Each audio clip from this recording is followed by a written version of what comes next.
How's it going, everybody? Thank you all for coming. We're going to be discussing the shooting incident that occurred early this morning. Chief Weisler is going to issue a statement. Following Chief Weisler's statement, Chief Silva's prepared a statement as well. Please hold your questions for after their statements. We'll take what we can. We'll answer what we can. Thank you.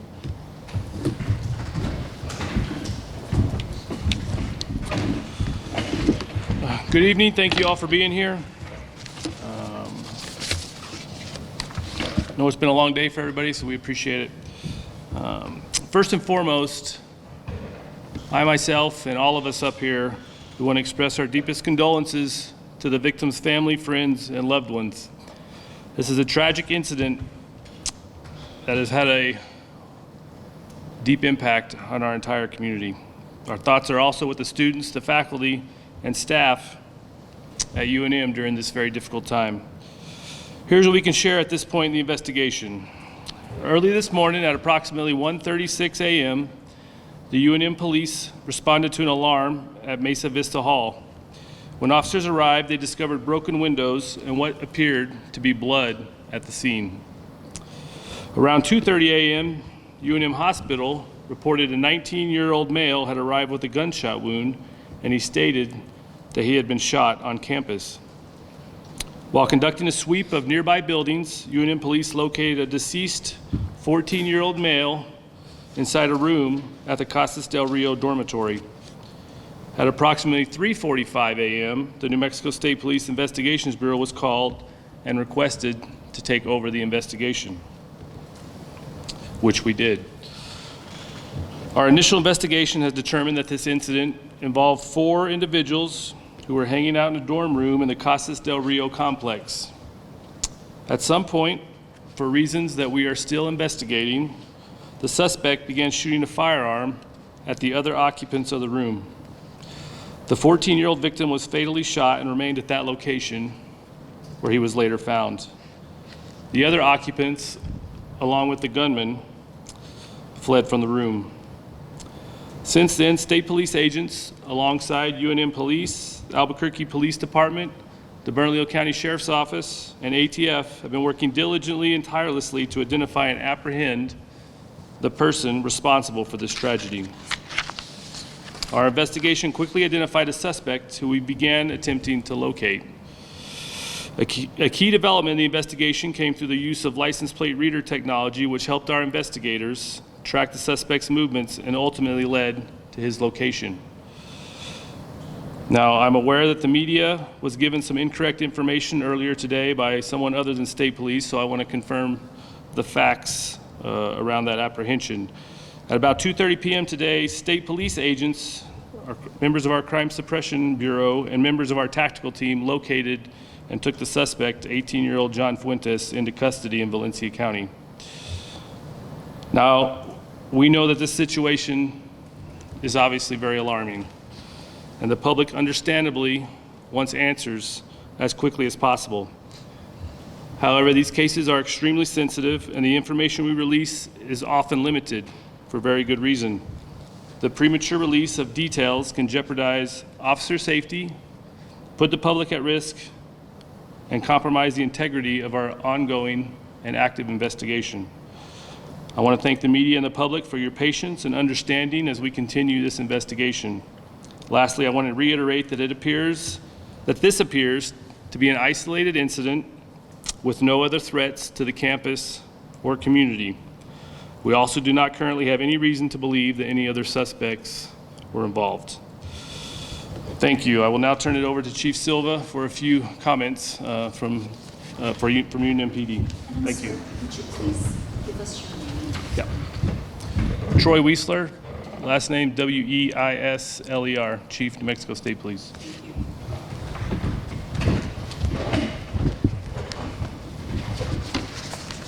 I'm Joe Silva with the University of New Mexico Police Department. Good evening, everybody, and thank you for being here. First and foremost, like the chief said, on behalf of the University of New Mexico, we want to offer our deepest condolences to the family and loved ones of the individual that lost their life in this morning's shooting.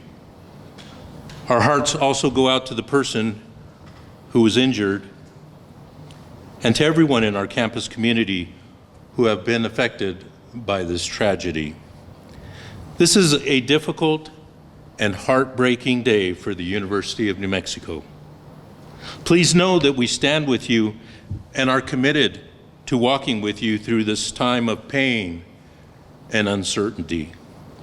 Early this morning, our officers responded immediately, and the scene was quickly secured. I want to stress this clearly. The safety and security of our students, faculty, and staff are our top priority, always. We understand the fear and uncertainty that incidents like this cause, and I want to reassure our university community that the UNM Police Department works diligently every day, alongside with our campus partners, the community, and fellow law enforcement agencies to protect and serve this campus. From the day-to-day patrols to emergency response and preparedness, safety isn't just our mission, it's our commitment. Today's response was a team effort, and I want to express my sincere gratitude to everyone that was involved.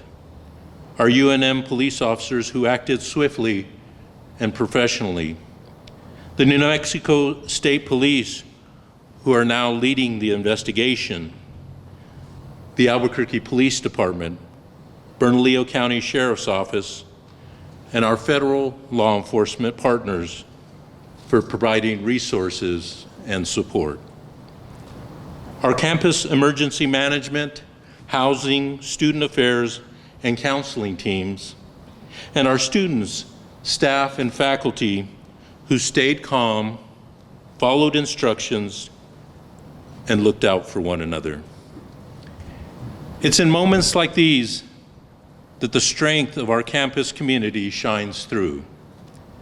We will continue to work closely with the New Mexico State Police and all our safety partners. While I can't speak to the specifics of this investigation, that's in their hands. I can tell you that the UNM remains committed to transparency, communication, and care. Additional patrols are in place, our support centers are available, and we will continue to do everything we can to provide safety, resources, and peace of mind. Again, thank you to everyone who played a part in today's coordinated response. Thank you to our community for your trust and cooperation. We are committed to moving forward together with vigilance, compassion, and a renewed dedication to the safety of all Lobos. Thank you.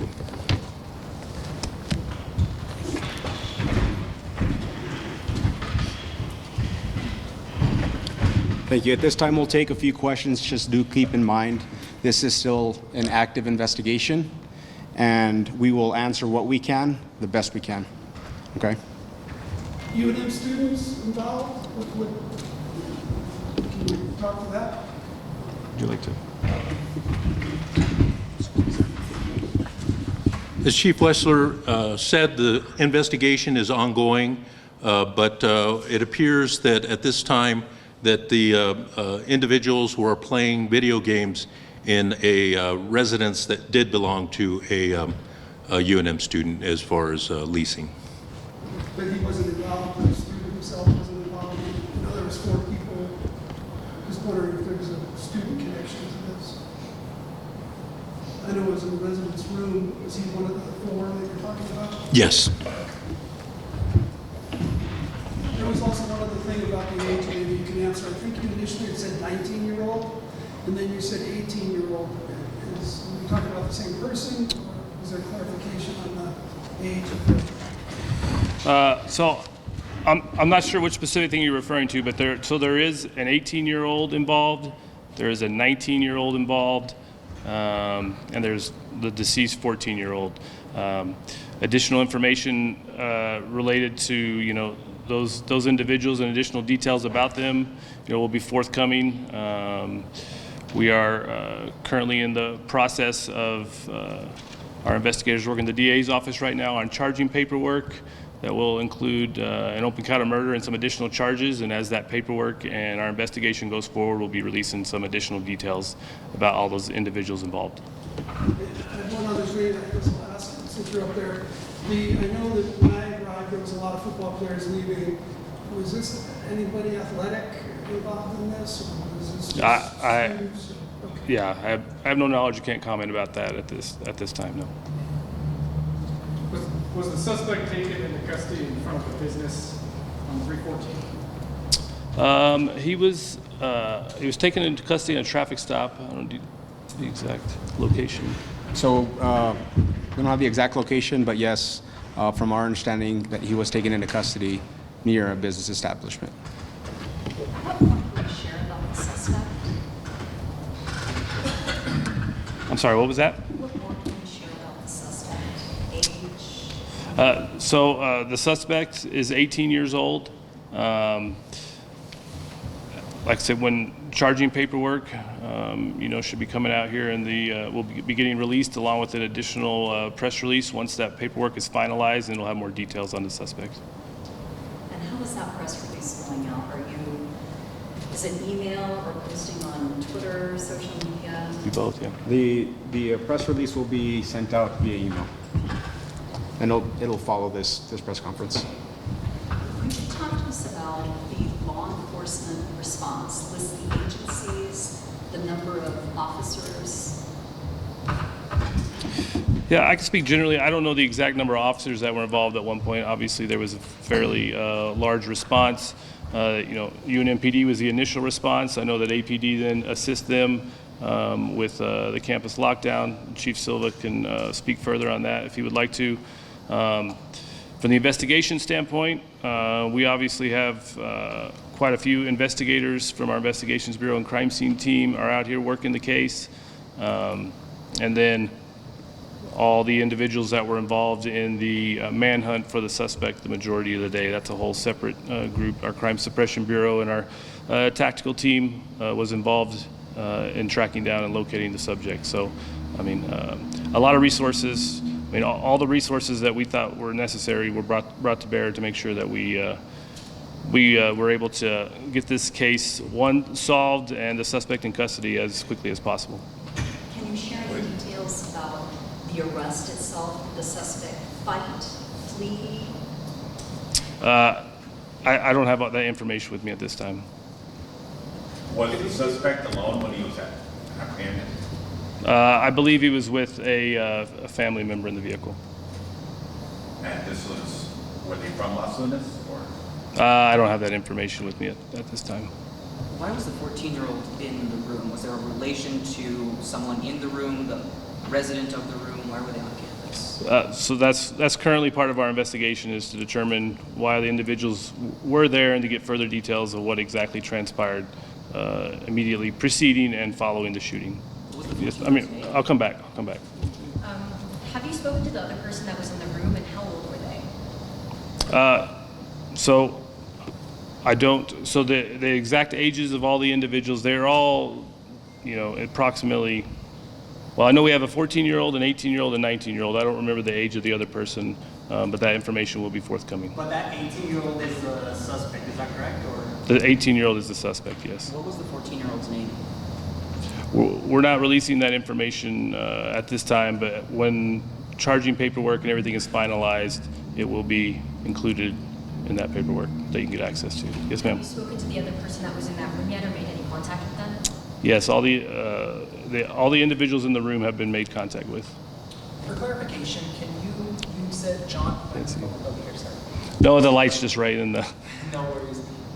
For clarification, did you say John Fuentes was the name of the suspect earlier? Yes, Mr. Fuentes is the suspect. And in terms of, a question actually for you and MPD, and in terms of evacuations earlier today, how many students or how many staff were on site, were on campus, and how long did it take for buildings to be evacuated? And if you have an estimate of how many people had to be taken off campus for their safety? All that's being vetted out currently through the investigation.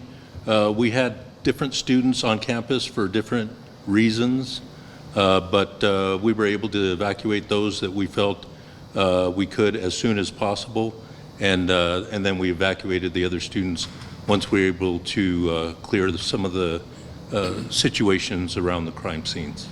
And how do you think this will impact with school fast approaching, first day is coming up soon?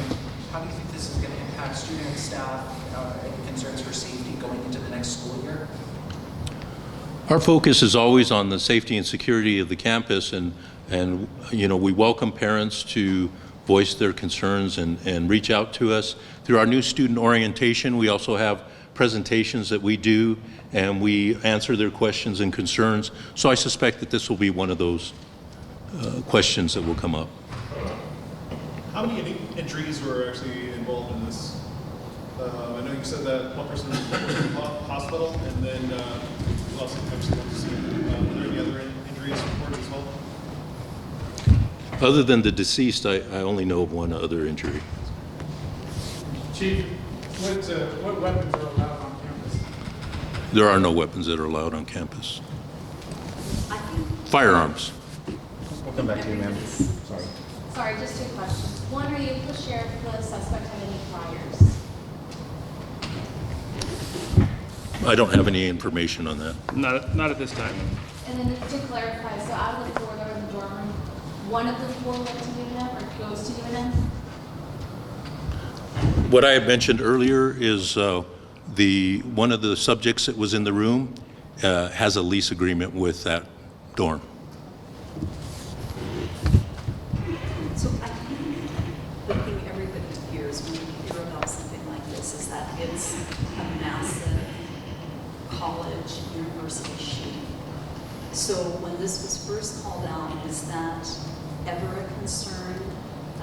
How did you approach this, or did you know from the outset that it was an isolated event or not premeditated?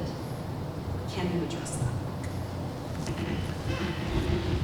Initially, the only thing I can tell you at this time is that it was a very dynamic situation. There were multiple calls, and we didn't know at the time whether they were connected or not, so that had to be vetted out. So yeah, it did take a minute to figure out what was going on. But you know, the first thing that we always look at is the safety and security of the campus. So we were looking at when we need to issue an alert and what information we have that we can issue a valid alert. Did all the shooting take place in that room? Because I know it was a pretty big crime scene. You were saying, was there maybe shots being fired randomly as they ran around? So I can't speak directly to the majority of the shots, or to my knowledge, all the shots, my current knowledge, all the shots were in that room. There was other items of evidence that were located around the campus, which led to there being crime scenes in other locations. So that might be what you're referring to. How many shots were fired? I don't have that information at this time. Was the 14-year-old who was hit the intended victim? I don't have that information at this time. That's part of our ongoing investigation. Ma'am? Charles, have charges been filed yet? Charges are in the process of being filed. Our agents are working with the district attorney's office right now to finalize that charging paperwork. So initially the report said that this all happened just before 4 in the morning, but you guys said that you guys received the report at 1:36 a.m. that there was blood and glass. So was it at 1:36, or are you just saying that that was when you guys responded, was close to 4 in the morning?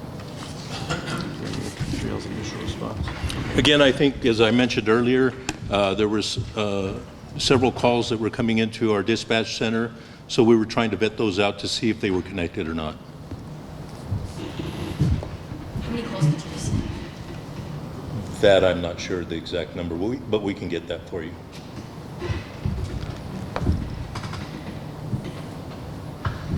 And where does the investigation go from here? What's next? So I mean, the immediate trajectory of the investigation, you know, right now is to get the charging documentation finalized for the suspect. I believe that we still are in the process of doing additional crime scene investigation and executing some additional search warrants. And then there'll be follow-up from there. I mean, we'll go wherever the investigation takes us. That might include, looking at how that individual got from UNM to then be in Valencia County, and see if there's any additional criminal charges or investigation that needs to that comes out of that. Does the suspect have any priors? No, I think we had an earlier question about that. I don't have that information at this time. Can you describe some of those calls? I know you don't know exactly how many right now, but just what people were saying and what was being reported earlier that morning. I didn't hear your question. Can you describe some of the calls that you got? I know you said that there was a variety of them. You didn't know if they were connected, but just a description of what some of the students or who was calling and what they were saying. One of the initial calls we got was a disturbance in the parking lot, in one of our parking lots. And the reporting person left the area before officers could arrive and get more information.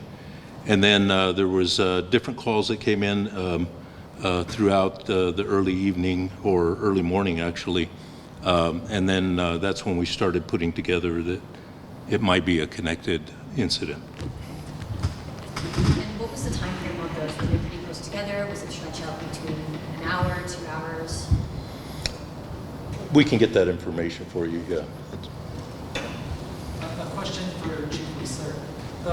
In the Albuquerque area, we've seen an increase of either juveniles or young kids who have fallen victim to crime in recent years, kind of just a response to another juvenile who has lost his life in a shooting here in Albuquerque.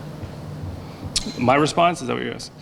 I mean, unfortunately, it's a scene that we've seen all too often. I mean, the last press conference that I was at was in reference to juvenile crime, I think a week ago at the district attorney's office.